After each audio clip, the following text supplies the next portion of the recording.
Okay, let's just dive right in. Some days it feels like we're just talking about product launches, you know? But today, the source material we have feels more like an X-ray of this whole AI era. We're looking at the emotional signal report for November 14th, 2025. And it tracks the temperature at the algorithmic frontier. And the tension it's showing it's pretty dramatic. On one side, you have these staggering amounts of capital pouring in, and on the other, you have major labs confirming that yes, AI is being used for cyber attacks against governments right now. So the report boils all of this down to one dominant signal for the day, and that is nervous acceleration. There's a quote in here that just says it all. The tools are not coming, they're mid flight, and everyone is improvising. And that's what's so fascinating, right? The rules are just being rewritten in real time. So our mission today for you is to really try to understand what the sources call this moral geometry. It's a strange phrase. You've got these massive capital bets at the very top, and then you have what is essentially structural displacement happening at the bottom. And all the institutions, the governments, they're just sort of scrambling in the middle to keep up. It's not just about the tech anymore. It's economic, it's human. We have to look at the strongest signals, where the money's going, and, who is paying that immediate price. Okay, let's start with the acceleration part. The loudest signal in the entire report is investment. It's rated a transition strength of 5 out of 5. So, top of the scale. Capital isn't just flowing, it's ossus. It's a flood. And the numbers are, frankly, hard to comprehend. Elon Musk's XAI is reportedly securing $15 billion. That immediately puts them in the top tier, but honestly, the story that really shows the frenzy is Thinking Machines Lab. Oh, that valuation jump is stunning.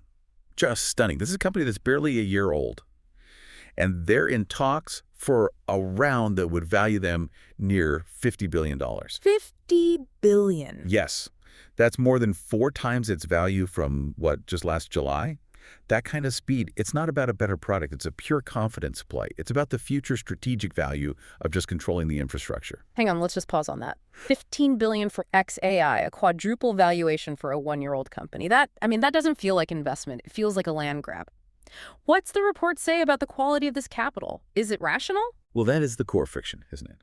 The report argues that the capital cycle, it's not judging products or quarterly returns anymore. It's judging the vision.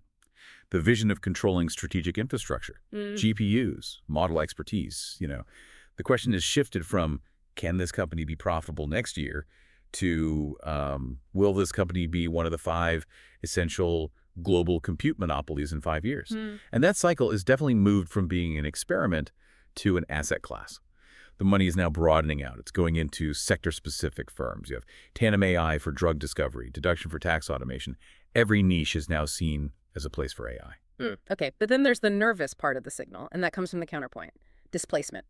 Rated 4 out of 5. This is where you see the real structural pain. The analysis in the report, it looks at private employment data, and it confirms that AI-related layoffs are hitting entry-level roles the hardest. That detail is just so crucial. It is. Yeah. Exactly. We're not talking about generalized job loss where, people can just retrain and find something new. We're talking about what the report calls a structural narrowing of opportunity. Think about the traditional career path. In tech, in admin, in finance. You started by doing repetitive tasks, wrote data entry, basic summaries, first-tier customer service. Those are precisely the tasks that these models excel at. They're the first to be automated. So for a younger worker, or maybe someone without an advanced degree, the bottom rungs of that career ladder they're vanishing. The whole idea of learning on the job is being structurally eroded. So how does that even work? How do you have this immense concentration of wealth, these $50 billion valuations at the top, while the way for people to even get to the middle is being automated away? That duality right there, that's the very definition of nervous acceleration. It creates a system, where the benefits are incredibly concentrated, but the friction is widely distributed. And that system is accelerating, not just because of the money, but because of deployment. That's also a 5 out of 5. The speed here is wild because AI is moving off our screens and into, core operational systems, the whole physical economy. The story has shifted from tools that talk to tools that act. Just look at retail. Google's new agentic checkout. Yeah. What does that mean for you, the listener? It means the AI is your personal shopper now. It's an agent. It monitors prices. It tracks inventory. And it can automatically complete a purchase on your behalf if a condition is met, like a price drop. It acts on its own to spend your money. Which is a fundamental change in our relationship with software. It's not a tool anymore. It's more like a fiduciary. Hmm. And this acting isn't just digital. We're seeing it in the built environment. Funding for AI and robotics in construction tech. It jumped 66% year over year in Q3, up to 4.4 billion. So AI is literally moving into physical infrastructure. It's managing cranes, coordinating sensors, allocating labor on construction sites. It's going from the data center to the hard hat. And even in really high stakes fields like surgery. I mean, surgeons are now openly mapping out roles for AI in complex procedures. This isn't just about diagnosis, it's a coordinating partner. It's triaging information, supporting decisions right there in the operating room. It's being embedded in life or death workflows. And that shift from just pilots and demos to AI being wired into the core of everything that rapidly expands the security attack surface, Yeah. which connects deployment directly to policy and risk. And the report rates that at only 3 out of 5, that rating, a 3 out of 5, I find that astonishingly low, especially given what Anthropic just disclosed. The security trigger here is, well, you can't avoid it. Anthropic confirmed its own models were used by suspected Chinese hackers to automate reconnaissance, to attack patterns. U.S. officials are now warning about massive AI-driven cyberattacks. So the bad actors are already using the most powerful models out there to scale up their attacks. It's reducing the time and skill they need for really complex intrusions, and yet the market, according to that rating, is just discounting the risk. That's a huge signal of complacency right there. Absolutely. The governance is still a complete patchwork. The U.S. has its executive orders. The EU has the AI Act. China has its own rules. Policy is slow. It's reactive. But the technology, the power of these models, it's escalating every single day. So if we just zoom out and look at the bigger implications, the whole narrative of the AI-augmented worker starts to look a little shaky. Governments are out there celebrating AI as a way to win the global economic race.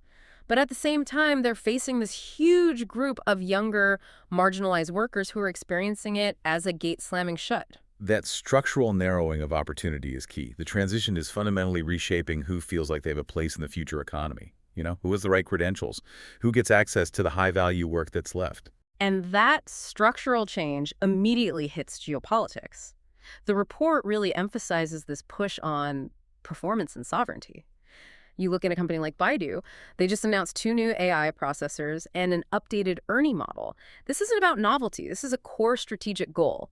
They want to give Chinese firms powerful, domestically controlled compute so they don't have to rely on foreign supply chains for anything. That's the landscape now. Hmm. AI is being framed as a core strategic resource, like oil or rare earths. It's being integrated into military targeting, into logistics.